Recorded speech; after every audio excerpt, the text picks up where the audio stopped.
Graph देख लिए। Graph किस किस के थे? पोजीशन टाइम ग्राफ और वेलोसिटी टाइम ग्राफ। तो मैं आपको एक बार फिर से रिवाइज करवा रहा हूँ कि किस किस तरह के टाइम ग्राफ जो है पोजीशन टाइम ग्राफ और वेलोसिटी टाइम ग्राफ होंगे। तो एक बार दोबारा देख लेंगे। मैंने बताया था आपको पोजीशन टाइम ग्राफ जो होगा वो 3 तरीके का होगा। यहाँ हम पोजीशन दिखाएंगे। तो पहला ग्राफ था, ये कब बना था याद है ना? ये था तब। तो ये कब था? जब रेस्ट पे था। ये यूनिफॉर्म मोशन में और ये एक्सीलरेशन में। ठीक है। अब मैंने ये बताया था कि जो पोजीशन टाइम ग्राफ का स्लोप है, तो वो पॉइंट हम यहाँ दोबारा डिस्कस कर देते हैं। Note 1, slope of position time graph gives क्या देगा हमें? वेलोसिटी।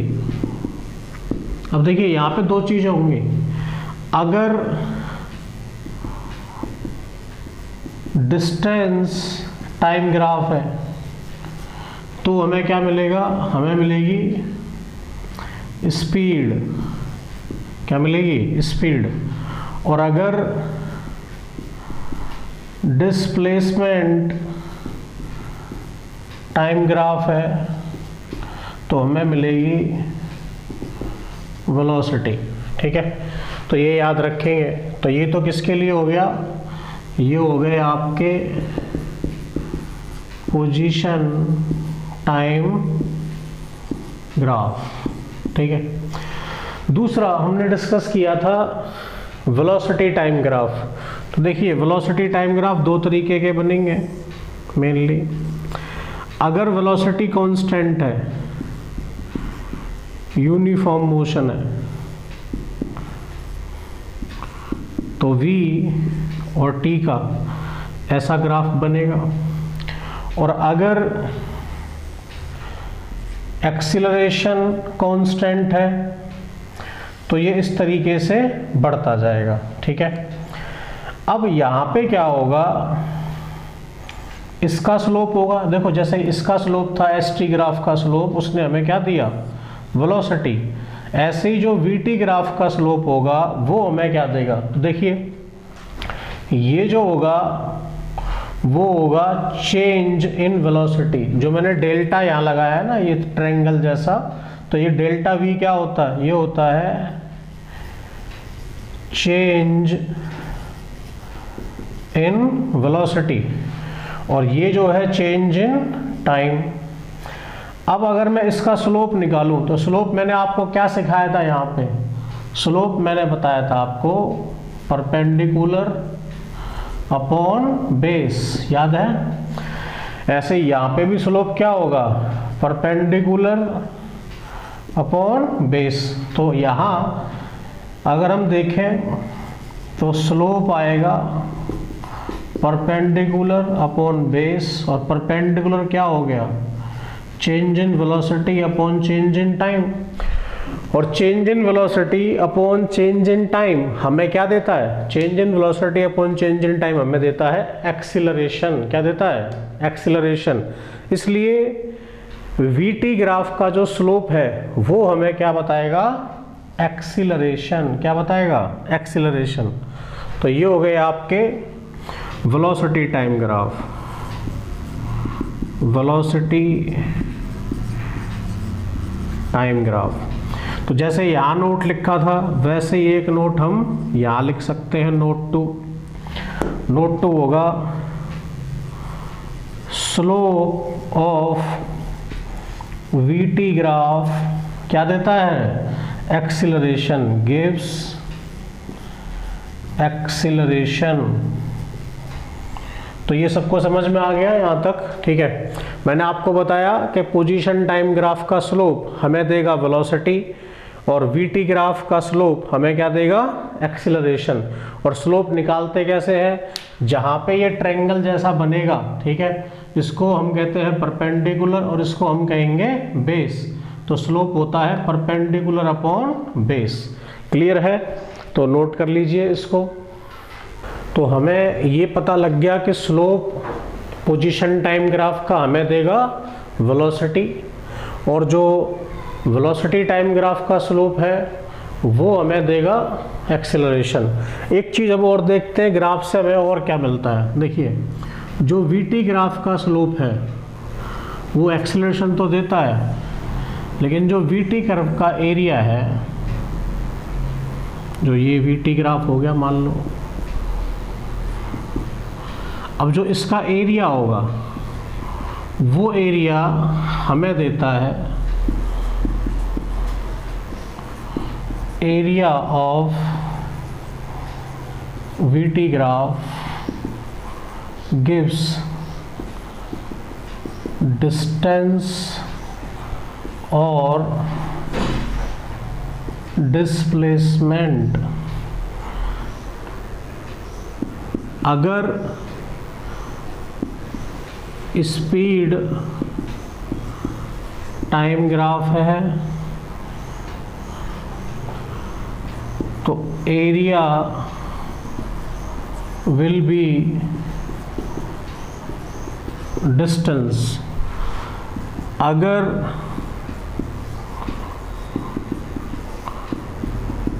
वेलोसिटी टाइम ग्राफ है तो एरिया क्या होगा? Area will be displacement. अगर मुझे इसमें एरिया निकालना हो तो मैं कैसे निकालूंगा? मान लो ये हो गया V और ये हो गया T, तो ट्रायंगल का एरिया क्या होगा? एरिया होता है half into base into height. तो यहाँ एरिया क्या हो जाता? एरिया हो जाता half into V into T, और जो एरिया होता वही क्या होता है इसका? डिस्टेंस या डिस्प्लेसमेंट, जो भी।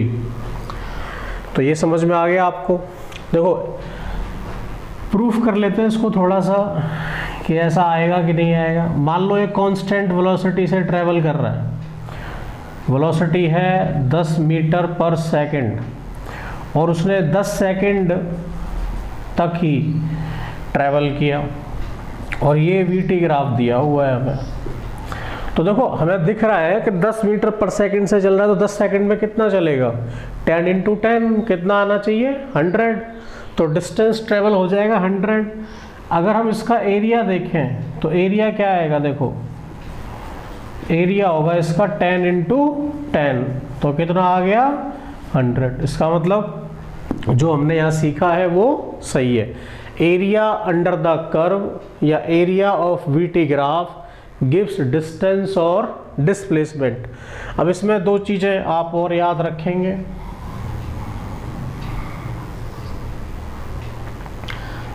Area above is taken positive and below is taken,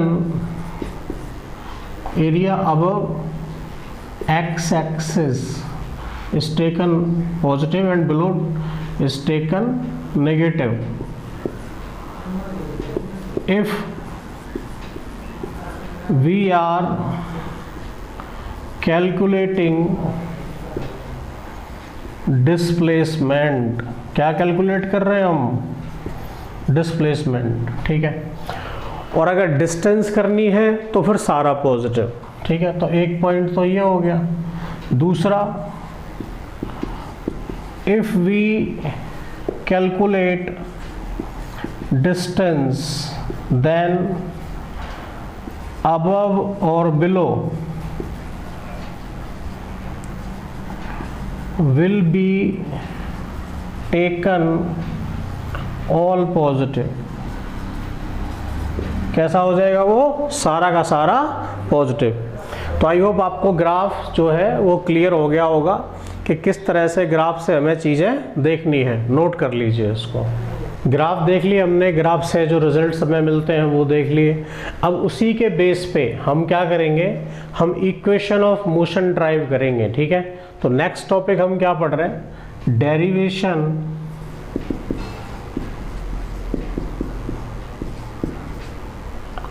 of equation of motion. किसका डेरिवेशन कर रहे हैं हम, इक्वेशन ऑफ मोशन का। देखिए अभी तक जो क्वेश्चन हम सॉल्व कर रहे थे वो डायरेक्ट दो फॉर्मूलों से कर रहे थे। किस किस से, एक हमने पढ़ा था स्पीड का फॉर्मूला, स्पीड था डिस्टेंस अपॉन टाइम, वेलोसिटी था डिस्प्लेसमेंट अपॉन टाइम, और एक्सेलरेशन क्या था, एक्सेलरेशन था change in velocity upon time.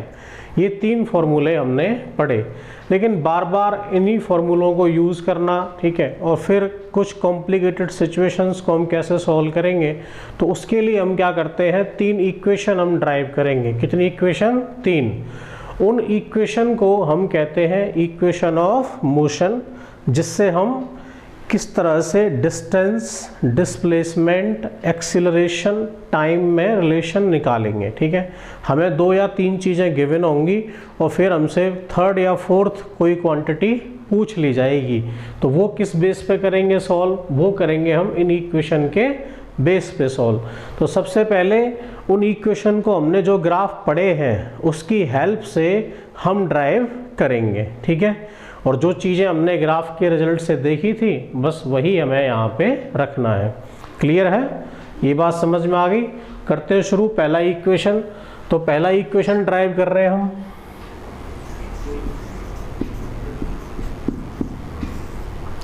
देखिए इसके लिए एक डायग्राम बना लिया हमने, या कह सकते हैं ग्राफ बना लिया, डायग्राम नहीं बोलेंगे। हमने कहा कि जो वेलोसिटी और टाइम ग्राफ हमने ऐसा है, एक ऑब्जेक्ट है जिसकी इनिशियल वेलोसिटी क्या थी, u, वो बढ़ता चला गया और टाइम के साथ उसकी वेलोसिटी क्या हो गई, वो हो गई v। कितनी हो गई, v। कितने टाइम में हुई, तो वो हुई t टाइम में। कितने टाइम में हुई, t टाइम में। तो अब देखो इसका जो स्लोप है, vt ग्राफ का स्लोप हमें क्या देता है, बताओ जल्दी से। मैंने आपको सिखाया था vt ग्राफ का स्लोप हमें क्या देता है बेटा, एक्सीलरेशन। क्या देता है, एक्सीलरेशन। तो हमें vt ग्राफ का स्लोप, अच्छा स्लोप का क्या फॉर्मूला था जी, स्लोप का फॉर्मूला था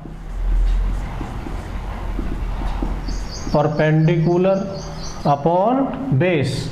तो परपेंडिकुलर कितना है, ये है v और ये है u, तो इसकी डिस्टेंस क्या हुई, v माइनस u।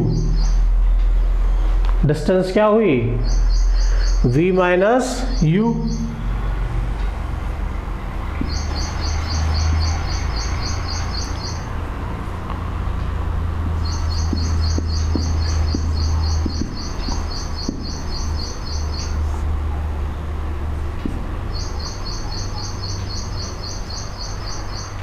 तो स्लोप क्या हो गया, v minus you by T. और हमें पता है स्लोप क्या देता है, हमें स्लोप देता है एक्सीलरेशन। तो यहाँ से देखो क्या आएगा, v minus U is equal to A T, multiply कर दिया और u को इधर ले गए, तो ये आ गया v is equal to U plus A T. तो ये हो गया इक्वेशन 1।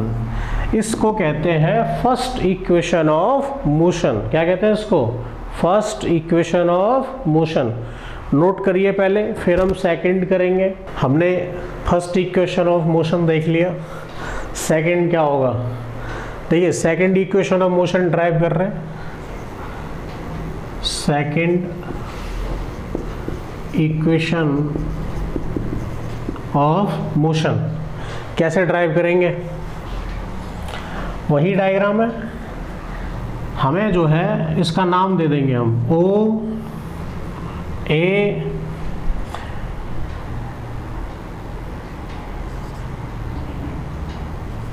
बी सी और इसको हमने कह दिया डी।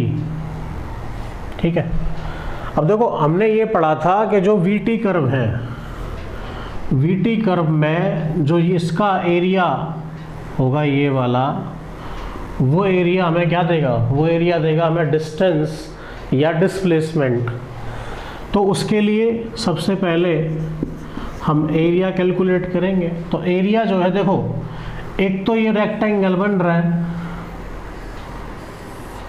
और एक ये ट्रायंगल बन रहा है, तो एरिया अंडर वीटी ग्राफ क्या होगा, वो होगा एरिया ऑफ ट्रायंगल। ट्रायंगल कौन सा है, बी सी डी, तो triangle B C D plus area of rectangle, तो एरिया ऑफ रेक्टेंगल कौन सा, ओ ए बी डी, ये हो गया। ठीक है, अब इसका ट्रायंगल का एरिया क्या आएगा, ट्रायंगल का एरिया होता है half into base into height. तो इसकी हाइट क्या होगी, ये टोटल v है यहाँ से यहाँ तक, ये u है, तो ये कितना बचा, ये बचा v माइनस u, और ये है t, तो इसका एरिया हुआ एरिया ऑफ ट्रायंगल, तो half into base into height plus इसका रेक्टेंगल का एरिया क्या होता है, लेंथ इंटू विड्थ, तो लेंथ क्या हुई t और ये क्या हुआ u, तो ये हो गया u इंटू टी। तो देखो क्या आ गया, ये आया u t plus half T v minus u, और ये area under we T graph हमें क्या देता है, डिस्टेंस या डिस्प्लेसमेंट। ठीक है, यहाँ तक समझ में आ गया। अब हमें v माइनस यू, तो हमने पिछले में पढ़ा था कि एक्सेलरेशन क्या था, v minus you by T, तो v माइनस यू की जगह क्या आ जाएगा, ए टी, तो हम इस v माइनस यू की जगह यहाँ से क्या रख देंगे, ए टी, तो ये आएगा you T plus half T into A T, तो क्या बन गया ये you T plus half A T square, इसे हम कहेंगे second equation of motion. This is second equation of motion. समझ में आया? एक बार दोबारा मैं आपको समराइज कर देता हूँ। डायग्राम वही है, initial velocity u, final velocity v, कितने टाइम में, t टाइम में। तो यहाँ से यहाँ तक का चेंज कितना हो गया वेलोसिटी का, v माइनस यू, कितने टाइम में हुआ, t टाइम में। तो एक्सेलरेशन क्या होता है, change in velocity upon time, तो v minus you by T, तो v माइनस यू की वैल्यू आ गई ए टी। इतनी बात क्लियर है? उसके बाद मैंने ये कहा था कि जो एरिया अंडर द कर्व है वो हमें क्या देता है, वो हमें देता है डिस्टेंस या डिस्प्लेसमेंट। तो अगर हमें डिस्टेंस या डिस्प्लेसमेंट निकालना है तो इसका एरिया निकालना पड़ेगा यहाँ से यहाँ तक का। इस एरिया को निकालने के दो तरीके हैं, या तो इस ट्रेपेजियम का एरिया निकाल लो या फिर ट्रायंगल और रेक्टेंगल का सम कर दो अलग अलग। तो मैंने पहले ट्रायंगल और रेक्टेंगल का क्या कर दिया है, सम। तो ट्रायंगल का एरिया होता है half into base into height, तो हाफ तो समझ में आ गया, बेस की वैल्यू कितनी t और हाइट की वैल्यू कितनी v माइनस यू। रेक्टेंगल का सबको आता है लेंथ इंटू विड्थ, तो u इंटू टी, तो U T plus half T into V minus U. V minus U यहाँ हम पहले निकाल चुके थे, उसकी वैल्यू पुट की, तो U T plus half A T square. तो इस तरह से ये सेकंड इक्वेशन ऑफ मोशन आपको समझ में आ गया होगा। नोट करिए, फिर हम third equation of motion solve करेंगे।